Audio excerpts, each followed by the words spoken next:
el día de hoy yo quisiera motivarlos, estimularlos a que tomemos la decisión de renunciar a vivir con quejas, renunciar a vivir con quejas. Hoy vamos a estar hablando sobre la queja. Hay varios tipos de quejas, ¿no? Y posiblemente cuando decimos una queja, se nos viene a la mente que nos vamos a quejar a una tienda o a un servicio, y normalmente cuando compramos algo y no está completo ese servicio o está defectuoso, pues vamos y nos quejamos ahí al departamento de quejas de esos negocios. Inclusive, eso es tan importante para algunos comercios que han creado departamentos específicos para atender las inconformidades de las personas, para frenar esas inconformidades y que la imagen de la compañía no se vaya a la borda, sino aumente o mejore en la mente del consumidor. Tenemos empresas, y vaya, me voy a dar algunos goles, pero tenemos algunas empresas como Walmart en Estados Unidos. Tienes 90 días para cambiar cualquier producto que hayas comprado y no te van a preguntar absolutamente nada.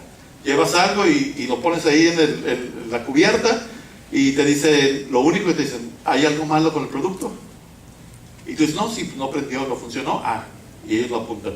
Y dices, no hay nada, no me gustó. No dicen nada y lo cambian. Starbucks Café, ¿no te gustó tu café? Y ya le tomaste la mitad del café y dices, no me supo nada, y lo llevas y te preparan un café nuevo y te lo dan. Es sorprendente. Una vez mi esposa y yo salimos a un cumpleaños mío, o si era mío, y salimos a comer a un restaurante de carne que me gusta mucho. Creo que se nota que me gusta mucho la carne. Y fuimos a este restaurante y nos sentamos ahí, y yo pedí un corte de carne que me gusta, que normalmente va así crudoide, ¿no? Así rojo se ve. Y yo sé, a algunos de ustedes les gusta quemado, tatemado, pero pues en gusto se rompen géneros. Pero yo me senté y empecé, yo lo pedí a término medio. Y me empecé a comer mi carne y me la empecé a comer alrededor. Pero ya cuando estaba llegando al centro, la carne estaba dura y estaba bien cocida. Pero me quedaba un pedacito así de carne. Y mi carne era de ese tamaño, ¿no? Ya había comido la papa, ya me había comido todo, ¿no? Ya estaba. Y le digo a Rosa, es que ya no voy a comer este pedazo, ahorita regreso, voy al baño. Fui al baño. Y cuando regreso a la mesa, ya me habían recogido el plato, ¿no? Y me dice Rosy, ¿se llevaron tu plato? Y digo, ay. Y de repente me trae un plato nuevo. Otra vez el pedazo así de carne, mi papa y mi no sé qué cosa. Y dije, ¿qué pasó? Y me dice el mesero, me dice, porque me dio pena, ¿no? Le digo, oye, es que yo casi me acabo el pedazo de carne. Y me dice, no, dice, aquí nosotros somos una casa de carnes. Si hay alguna insatisfacción, nosotros lo hacemos de nuevo hasta que me quede perfecto. ¡Wow! Entonces me comí la carne y la papa y todo lo demás, y no pude comer 3 días más, ¿verdad? Pero ese es un tipo de queja, ¿verdad? Que atiende a nuestros clientes. Pero el tipo de quejas del que yo quisiera platicarles el día de hoy, o conversar con ustedes el día de hoy, no tiene mucho que ver con alguna compra o con alguna inconformidad de un producto o de un servicio. No tiene que ver con la cucaracha que le salió en la ensalada el otro día, pero sí tiene que ver con asuntos del corazón. Tiene que ver con una perspectiva de vida. ¿Había dicho perspectiva o perspectiva? Sí, perspectiva de vida. Y el diccionario nos dice que la queja se define de esta manera. Y ahí en su bosquejo debe decir queja. Es la expresión oral de disconformidad, la oposición o protesta por algunas cosas.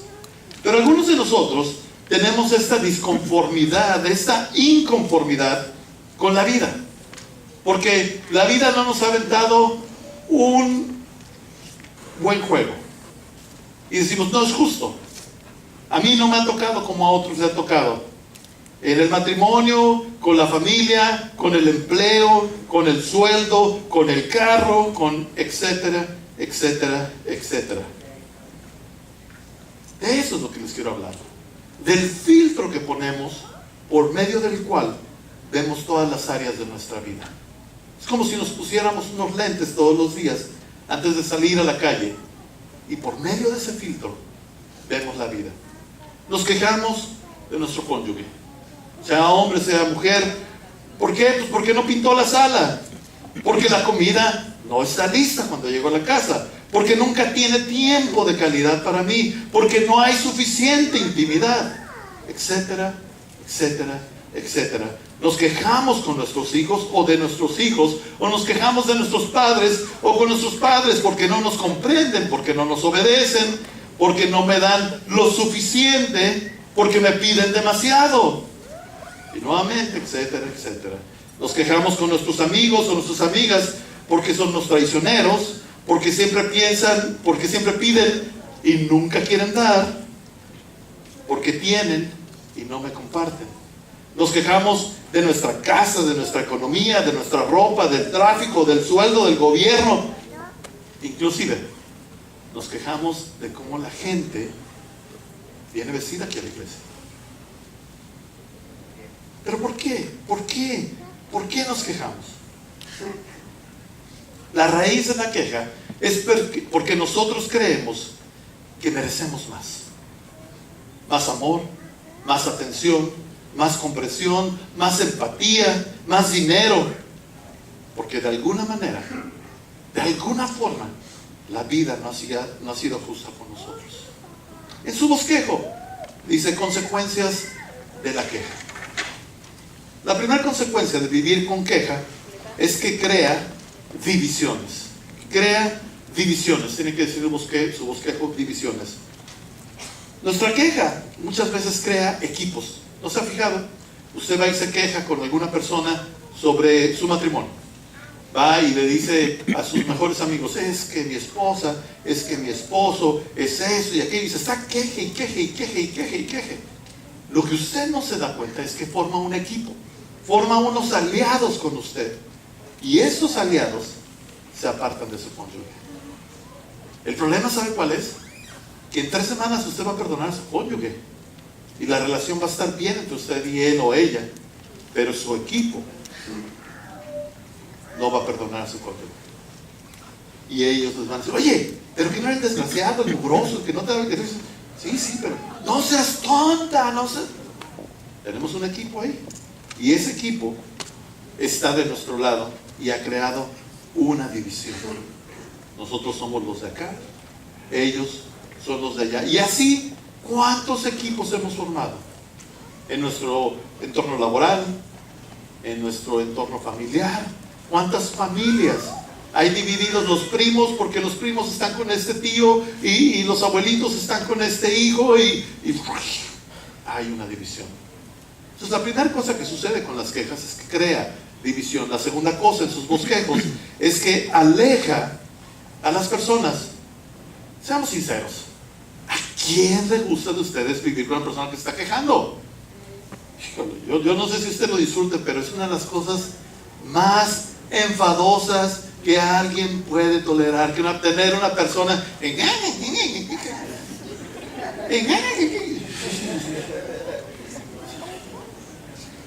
el entorno que sea, ¿no?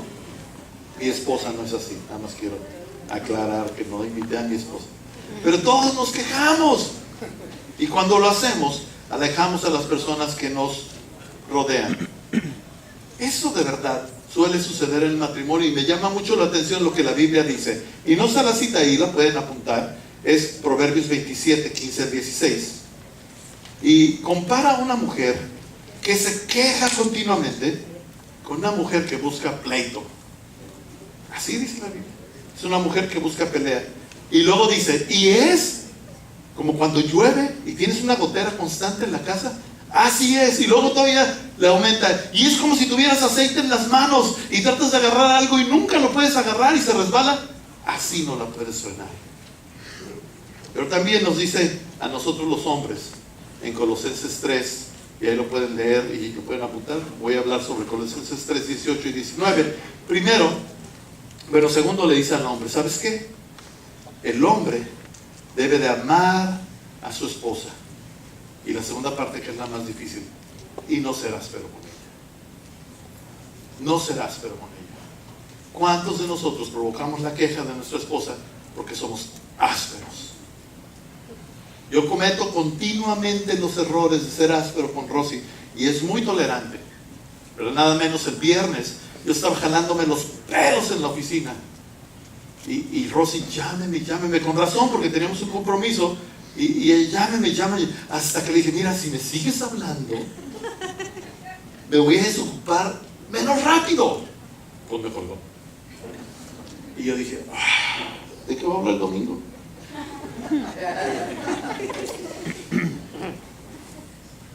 Nos dice la Biblia, no sean ásperos. Por supuesto que soy el catalizador para las quejas.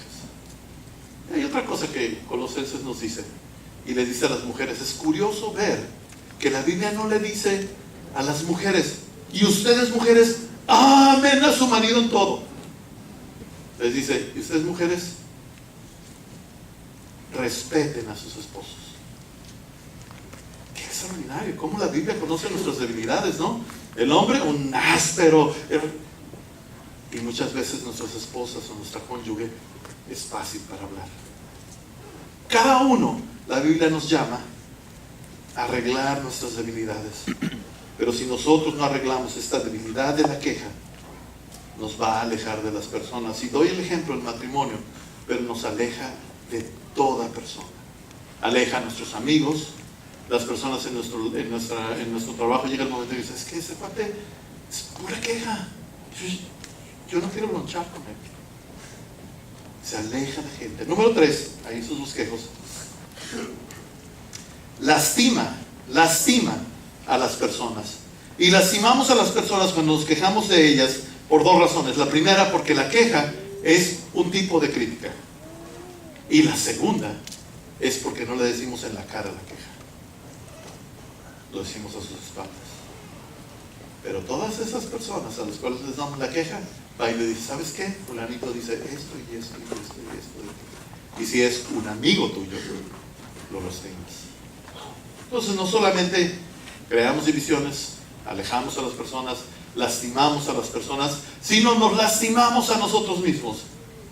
¿Cómo es que nos lastimamos a nosotros mismos? Proverbios 12:22, lo pueden apuntar ahí, no sé, sus bosquejos, dice, no hay mejor medicina que tener pensamientos alegres. Cuando se pierde el ánimo, el cuerpo se enferma.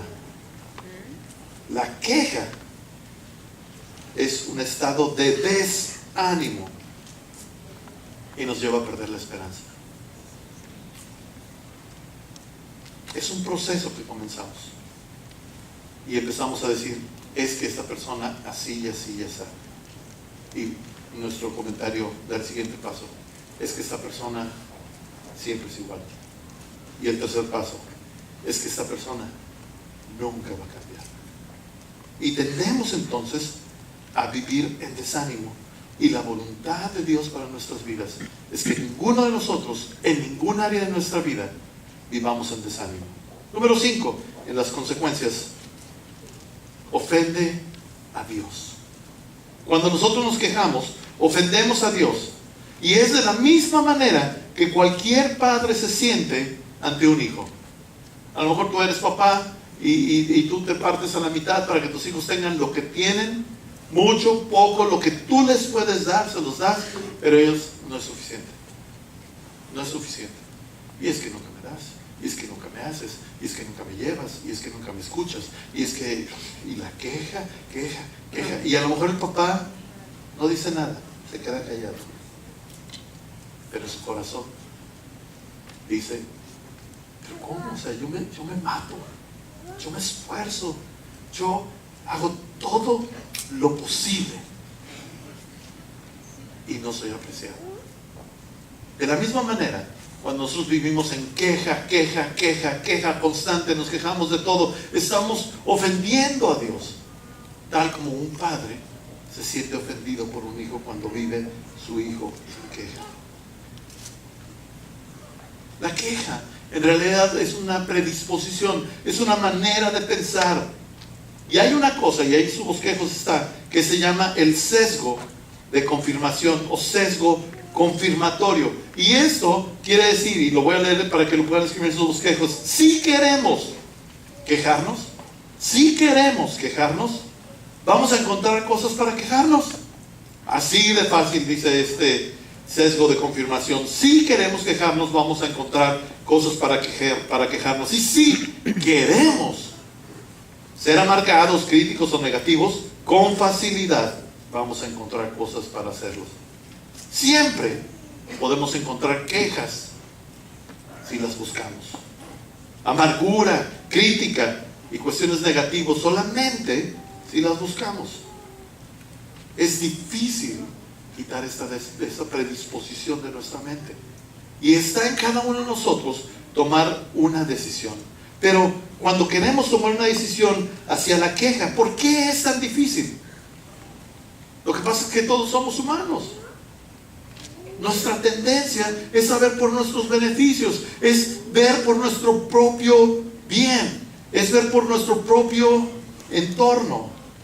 Y de repente pensamos que todas las cosas y todas las personas nos tienen que dar un beneficio. Inclusive existe una tendencia de pensamiento que dice que no pierdas el tiempo juntándote con personas que no son iguales o mejores que tú.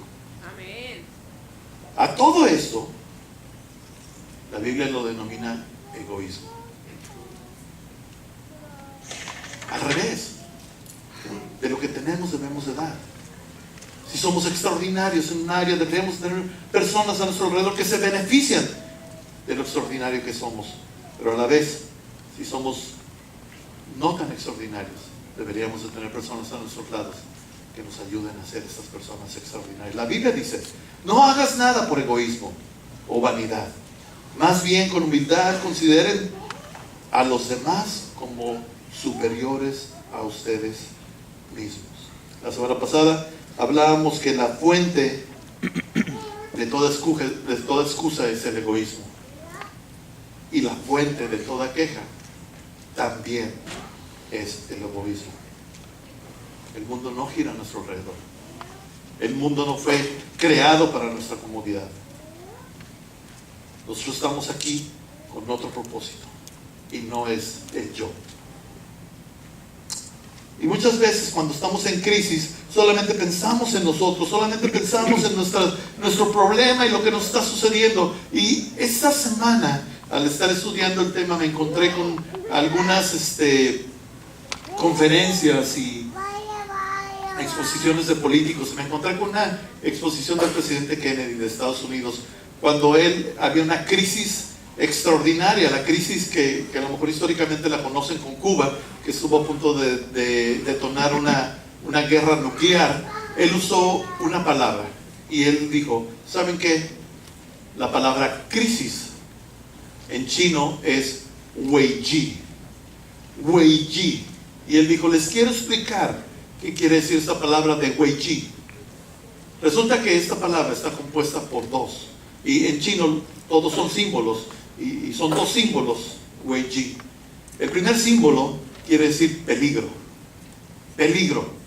El símbolo de wei es peligro. Y el segundo símbolo es ji, que quiere decir oportunidad. A mí me sorprendió, dije, wow, qué extraordinaria palabra. La palabra crisis quiere decir que en cada peligro hay una oportunidad. ¿Qué manera de ver la vida? Si nosotros pudiéramos tornar nuestra mente y ver que en medio de cada crisis hay una oportunidad, seríamos gente completamente distinta, completamente extraordinarios. De hecho, eso es lo que la Biblia nos dice, que a través de las circunstancias difíciles nosotros vamos a ser mejores, que Dios no nos va a desamparar, que todas las cosas de la vida nos van a ayudar para bien. Pero tendemos a criticar estas situaciones. Cualquier tipo de oposición nos hace llevar a una queja. Pero ¿cómo entonces convertimos estas crisis en oportunidades en vez de quejas? ¿Cuál es la solución entonces a la queja?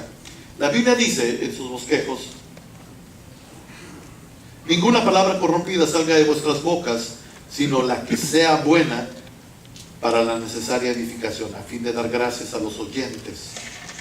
Al leer este verso bíblico, nos damos cuenta que nuestras palabras son muy importantes y que no se refiere este verso a no usar palabras antisonantes, como muchos dicen, no, en la Biblia dice que no hay que decir groserías. Sí, es cierto, eso es lo que dice, pero hay un mundo de groserías que decimos. La crítica, las excusas, la queja, son palabras antisonantes, y cuando nosotros nos quejamos, a las personas que tenemos alrededor las dañamos. Y ya dijimos de qué manera les hacemos daño, y la Biblia nos dice que nuestras palabras primero nos tenemos que frenar a pensar de qué manera voy a afectar a las personas que tengo a mi alrededor, y que todas mis palabras que pronuncien tienen que ser para edificar sus vidas y levantarlos, no para darles de bajada. Y con nuestra queja a las personas que están a nuestro alrededor los influenciamos de tal forma que son destructivas. Y es nuestra obligación constantemente preguntarnos, ¿lo que voy a decir debe de ser dicho ahorita? Sí, pues ahora. ¿Lo que voy a decir debe de ser dicho ahorita? No, puede esperar, espérese a llegar a la casa. O lo que voy a decir, ¿lo debo de decir de esta manera? ¿O lo tengo que reestructurar? Es difícil frenarse, porque uno quiere responder a las pasiones, ¿no? Pero es mejor, como decía el comercial de la cuenta hasta 10, ¿no? De la tele, cuenta hasta 10 y luego habla. Esa sabiduría de la Biblia, no es sabiduría del humano. Eso es lo que dice la Biblia. Los cambios más sobresalientes, se los prometo, que yo he tenido en este aspecto del matrimonio y de la queja, no se encuentran en que mi esposa está queje, porque tengo que decirle, sí se queja, poquito. Bueno, se queja. Y la verdad, yo soy de acero, ¿no? Se me resbalan así las quejas, pero como agua, pero como aceite. Pero los cambios más sobresalientes que he tenido no es en base a la queja, sino es en base a que mi esposa me diga, necesito platicar contigo. Y todos los que están casados ya saben, ¿no? Que cuando tu cónyuge te dice, necesito hablar contigo, te vas preparando, ¿no? Pero cuando me dice eso y nos sentamos a platicar, y en toda calma y en toda tranquilidad, Rosy me empieza a hablar y me dice, tú eres mejor que esto. Eso es lo que está sucediendo. Tú nos has enseñado esto. Tú te paras enfrente cada domingo y dices esto. Y entonces yo empiezo a reflexionar. Y entonces me dice, tus hijos y yo necesitamos ver al hombre que tú eres, al hombre que hay en ti. Y unas cachetadas ojoloteras en ese tono de voz, ¿no? Y entonces me hace reflexionar y cambiar, y tomo determinaciones para ser diferente. Hay una historia en la Biblia que nos habla del rey David, y el rey David era un hombre extraordinario, es el rey más famoso de todo el pueblo de Israel.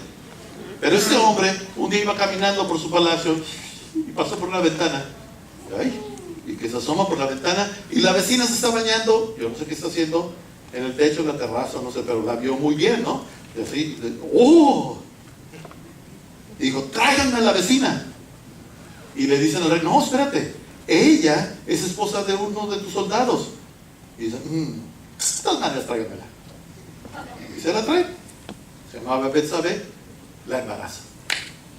Cuando se entera que está embarazada, el soldado está en guerra y dice, tráiganme al soldado, pero rápido, para que venga a visitar a su esposa y pues va a dormir en casa después de la guerra, pues va a resultar embarazada de él, tratando de encubrir que él había cometido un error con esta mujer y que la había dejado embarazada tras el marido. Pero el marido, siendo tan leal, dice, ¿cómo? Yo no puedo ir a la casa, a mi casa y estar con mi esposa y tener ese placer cuando todos mis amigos están matando en la guerra. No voy a ir a la guerra, no voy a ir con mi esposa, voy a ir a la guerra. Entonces David se enoja porque no le sale el plan, ¿no? Y dice, che, híjole, pues ahora qué voy a hacer con este necio. Entonces le da una carta y dice, le entregas a tu jefe ahí en la guerra. Lo que el esposo de Betsabé no sabía es que traía su dictamen de muerte, porque esa carta decía, ese soldadito me lo pones hasta enfrente de la guerra, por favor. Y todos saben que esa gente se llama carne de cañón. los enfrentes de la guerra, 99.9 es a morir. Y efectivamente mueren. Y David bien contento, nadie supo, nadie sabe, nadie sabrá. Tráiganse a Betsabé a vivir conmigo. Y se va a vivir Betsabé con él. Y él pensaba que todo iba a estar bien, pero Dios sí sabía. Y entonces Dios le dice a un profeta: oye, ya habla con David. Y imagino que Natán le decía: ¿qué? Es el rey, ¿cómo le va a decir? Cochino, mira nomás lo que hiciste. Pues nada más me va a decir: órale, córtale la cabeza, este grosero. Pero Natán era amigo del rey.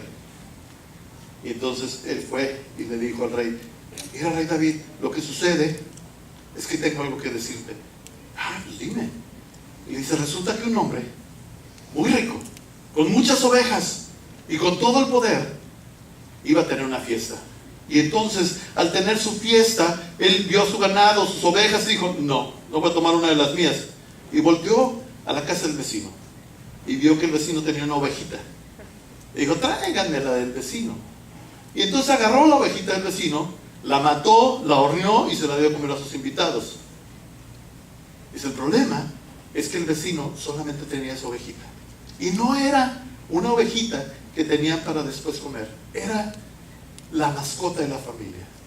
La querían a la familia. La querían la ovejita. Y entonces dice David, todo enojado, todavía ni termina: tráigame ese hombre, ¿quién es? Para darle su merecido. Bien enojado, ¿no? Y entonces Natán dice: ese hombre es tú. Es lo que has hecho con Betsabé. Y pasaron cosas bien trágicas en la vida de David, pero ese día cambió su vida radicalmente. ¿Pero saben por qué? Porque hubo una persona que le supo hablar. Aún siendo el rey, aún teniendo toda la autoridad, hubo alguien que se le pudo acercar y hacerle entrar en razón, pensando las palabras que iba a usar. La queja no nos va a llevar a ningún lugar. Si eres prudente, si eres audaz y si eres sabio, te puedes acercar a cualquier persona y hacerla reflexionar. De una manera muy breve, vamos a terminar con nuestro bosquejo. Lo primero que tengo que hacer ante la queja es presentarla a Dios. Eso es muy diferente de quejarme con Dios o quejarme de Dios. La Biblia dice: expongo mis quejas delante de Él y le cuento todos mis problemas. Si algo está mal en el trabajo, en la familia, en el matrimonio, no te quejes con Dios, sino entrégale este problema a Dios. Él puede más que tú y más que yo. La Biblia dice que no te preocupes por nada, que tus peticiones sean conocidas delante de Dios en toda oración y ruego con acción de gracias. Número 2, me dejo de quejar y me pongo a actuar. La queja es una onda pasiva. Si usted se está quejando, está actuando pasivamente, no está haciendo ninguna diferencia. Usted tiene que ponerse a actuar, tomar decisiones, tomar determinaciones. Es necesario dejar de ser pasivos y salir a hacer una diferencia. La Biblia nos cuenta sobre un hombre llamado Habacuc, y él platica, y está la cita: decidí mantenerme vigilante, decidí mantenerme en pie sobre la fortaleza, decidí no dormir hasta saber lo que el Señor me iba a decir y qué respuesta daría a mi queja. Y el Señor me respondió y me dijo: escribe esta visión, grábala sobre unas tablillas para que puedan leerse de corrido. ¿Sabes qué? No se trata de que no tengas inconformidades y que no tengas adversidades y que no tengas situaciones difíciles en la vida. Se trata de enfrentar esas cosas con una visión, con un plan de acción, con una dirección de cómo vas a cambiar estas cosas si está en tu poder, y si no, de cómo constantemente presentárselas a Dios. La Biblia nos da una visión muy clara de lo que debemos hacer y la manera que debemos de actuar siempre ante toda circunstancia. Y la siguiente escritura ahí dice: estén siempre alegres, nunca dejan de orar, sean agradecidos en todas circunstancias, pues es la voluntad de Dios para ustedes. Los que pertenecen a Cristo Jesús, no apaguen el Espíritu Santo. Y hay 4 cosas ahí rápidas. La primera, estar siempre alegres. Estar siempre alegres. Es extraordinario conocer a la gente alegre, a la gente feliz. Yo conozco ciertas personas que siempre están contentas, siempre están felices, y vienen y te saludan y hasta te sacuden la infelicidad que uno tiene, ¿no? Hasta te cambia el temperamento en ese momento de ver lo extraordinario que son esas personas y lo felices que están, indistintamente de las circunstancias que están viviendo. La Biblia dice en Proverbios 15:13, ahí lo pueden escribir: el corazón alegre embellece el rostro. El corazón alegre embellece el rostro.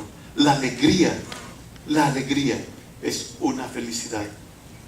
La alegría es una felicidad. Me gusta mucho ver a los Santa Clauses en Navidad, porque están con una campanita, muchos de ellos, ¿no? Y yo cada vez que oigo esa campanita, me produce así como alegría, porque ya mero es Navidad, ¿no? Y cada vez que oigo la campanita más bien por el tin, tin, tin, tin, tin, tin, y me da felicidad. Pero qué extraordinario fuera que nuestra vida fuera como una campanita en las calles, donde quiera que vamos caminando, el lugar donde estamos, la persona con la que hablamos, que irradiáramos felicidad, que hiciéramos el lugar donde nos paráramos un lugar alegre, que simple nuestra presencia cambiara las cosas en medio de las circunstancias de los demás. Letra B, siempre hay que orar. Ya lo leímos. Deja de quejarte y empieza a orar. Orar es simplemente poner las cosas delante de Dios y te entrego todo, Dios, está en tus manos. Letra C, siempre da gracias a Dios por todas las cosas. Si por un momento quitáramos los ojos de todo lo que nos falta y pusiéramos en los ojos y dijéramos, como yo me puse a reflexionar esta mañana: te doy gracias, Señor, por la salud. He sido un irresponsable con mi cuerpo y me has mantenido en salud. Gracias. Dame la oportunidad de entrar al plan Daniel en enero y bajar de peso con toda la iglesia. Enero.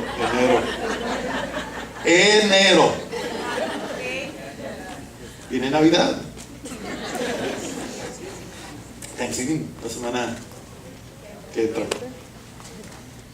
Y le decía: gracias por mi esposa, gracias por mis hijos, gracias porque los mantienes sanos, porque nos ayudas a que estén en la escuela, gracias por mi empleo, gracias por la gente en la iglesia, gracias porque a lo mejor usted aquí ve 100, 140 personas y estamos contando los voluntarios que nos ayudan, y son 70 personas las que nos ayudan ahora en la iglesia.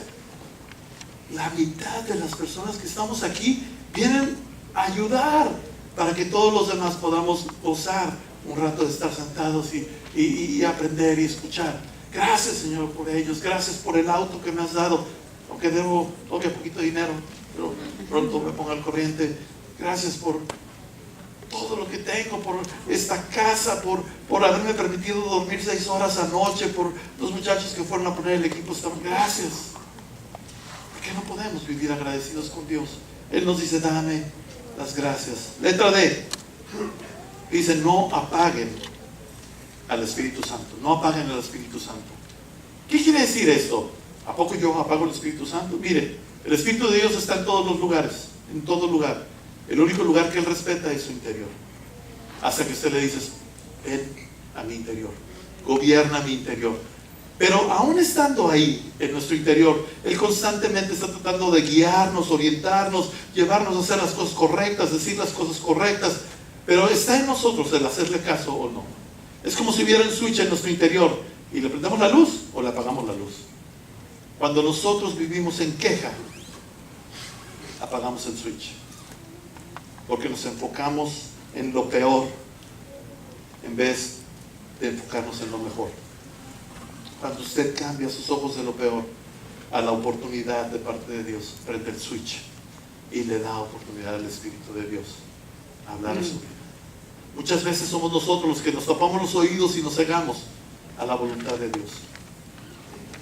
El punto 3 ahí, en la solución a la queja, es decidir vivir una vida de agradecimiento. Y no hablamos de solamente agradecerle a Dios. La Biblia dice: sean agradecidos. Lo dice con Dios nada más. Dice: sean agradecidos en toda circunstancia, pues esa es la voluntad de Dios para ustedes. Qué extraordinario que fuéramos agradecidos con toda persona.